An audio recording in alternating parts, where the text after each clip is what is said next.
환율은 그 나라 경제의 문제점을 알려주는 첫 번째 신호다. 나라 경제와 기업들의 기초 체력인 펀더멘탈을 보여주는 지표이기 때문에 환율이 높아지는 것은 심각한 문제다. 이런 말들을 많이 들어보셨을 겁니다. 특히 한국은 1997년의 외환위기 트라우마 때문에 높아지는 환율만 보면 이러다 IMF가 다시 찾아오는 것이 아니냐고 질문을 하기도 합니다. 그래서 오늘은 환율의 움직임에 대해서 찾아볼 기회가 없던 일반인 분들을 기준으로 환율의 추이와 기본 지표들을 소개하겠습니다.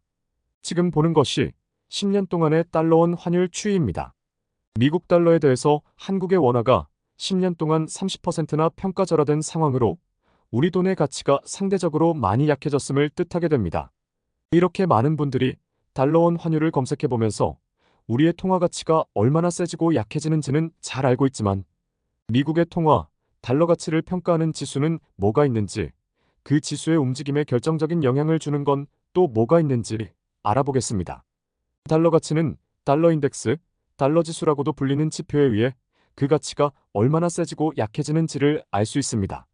1971년에 닉슨 쇼크가 일어나기 전에는 금과 달러의 가치가 일정하게 유지되는 고정환율제였지만 이 금태환 약속을 지킬 수 없게 되자 미국은 달러의 가치를 평가하는 수단을 만들기 위해 당시의 선진국 주요 6개국 통화를 바스켓으로 묶어서 이들 6개 통화의 움직임이 세지면 달러 가치는 약해지고 반대로 달러가 세진다면 6개국 통화의 움직임이 약해지는 것을 지수로 만든 달러 인덱스를 만들게 되었습니다.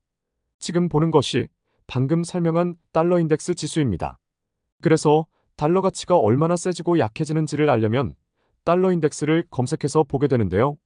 이 달러 인덱스가 올라간다는 것은 상대 6개 나라 통화인 유로와 엔화, 파운드화, 캐나다 달러, 스웨덴 크로나, 스위스 프랑이 약해지는 것이며 비중 구성에서 57%나 차지하는 유로화 가치에 의해 이 달러 인덱스가 움직인다고 해도 과언이 아니게 됩니다. 즉, 전 세계 어떤 나라의 통화들 중에서도 달러와 유로화의 움직임은 거의 90% 완전히 반대 방향으로 움직이게 됩니다.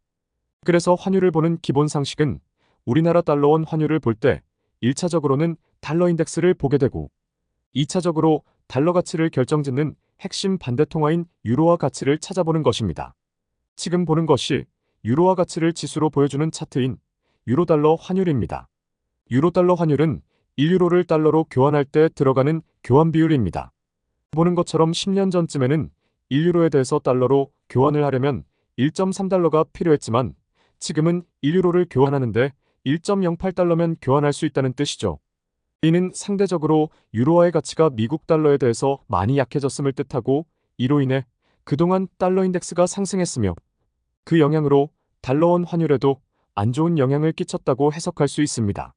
그럼 달러원 환율과 달러 인덱스를 같이 보겠습니다. 정말 우리 환율이 달러 가치가 세지고 약해지는 정도에 따라 원화 가치가 변했는지를 알기 위해 동일한 10년 동안의 움직임을 보여드립니다. 조금씩 차이는 있지만 대부분의 추세와 모양 각도가 전부 달러 지수가 어떻게 변하냐에 따라 우리 달러원 환율도 결정되는 모습을 확인할 수 있죠. 그럼 이번엔 달러 인덱스와 유로달러 환율을 같이 보겠습니다.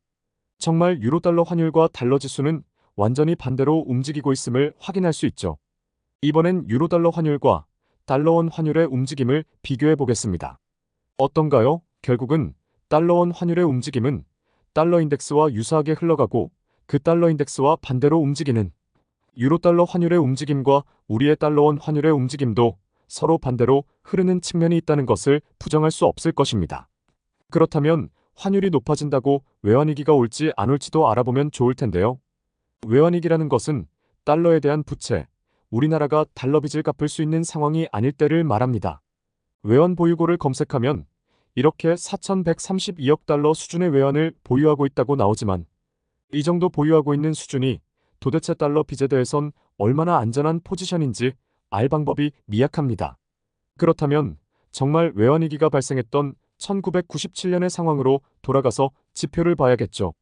지금 보는 것이 외환위기가 일어나기 전인 1995년 1월부터 1997년 말의 외환보유고와 단기 외채, 그리고 총 외채를 보여주는 그래프입니다. 주황선이 외환보유고이며 파란선이 만기가 1년 이내로 돌아왔던 단기 외채이고 초록선이 총 외채입니다. 당시의 한국은 1997년만 문제가 있었던 것이 아니라 이미 1995년에도 외환보유고는 265억 달러 수준인데 단기 외채가 419억 달러, 총 외채는 800억 달러 수준으로 가지고 있는 외환보유액에 비해 훨씬 많은 달러 빚을 지고 있는 상황이었습니다. 1997년 말에는 외환보유고가 300억 달러 수준인데 단기 외채가 743억 달러, 총 외채는 1600억 달러라는 훨씬 심각한 상황에 몰려 있었죠. 당시 우리나라가 1년에 수입을 해와야 하는 에너지와 각종 원자재들의 비용만 100억 달러가 넘었다고 하니 채권자인 외국 금융기관들이 달러 빚에 대한 만기 연장을 해주지 않거나 달러 빚을 빠른 시일 내에 다 갚으라고 한다면 당시의 외환보유고로는 외국의 진달러 빚을 갚을 수도 없을 뿐더러 석유와 원자재를 수입할 달러도 없는 흔히 불렀던 국가부도 사태가 난 것이 당시의 상황이었습니다. 이번엔 최근의 외환보유고와 단기외채 그리고 총외채를 봐야겠죠. 2014년부터 최근까지의 외환보유액, 단기외채, 총외채입니다. 보는 것처럼 최근의 상황은 외환위기 때와는 다르게 단기외채가 우리가 보유하고 있는 외환보유액보다는 훨씬 적은 상태입니다. 그러나 총외채는 여전히 외환보유액보다 50% 가까이 많은 상황이며 특히 2020년과 2021년의 총외채가 크게 늘어난 것으로 보이는데요.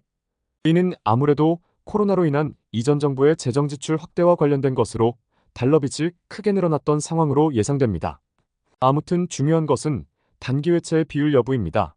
나머지는 만기가 길게 남아있는 외채들로 아직 걱정할 부분이 아니지만 외환위기 당시에는 외환보유액 대비 단기 외채 비율이 286%라는 막장 상황이었고 지금은 환율이 아무리 높아진다고 하더라도 지금은 보이는 것처럼 단기 외채 비율이 40% 근처에 머물고 있기 때문에 단순히 환율이 1,300원을 돌파하네 1,400원을 돌파하네 이런다고 해서 당시처럼 외환위기가 오고 IMF가 찾아온다고 말할 상황이 아니라는 거죠.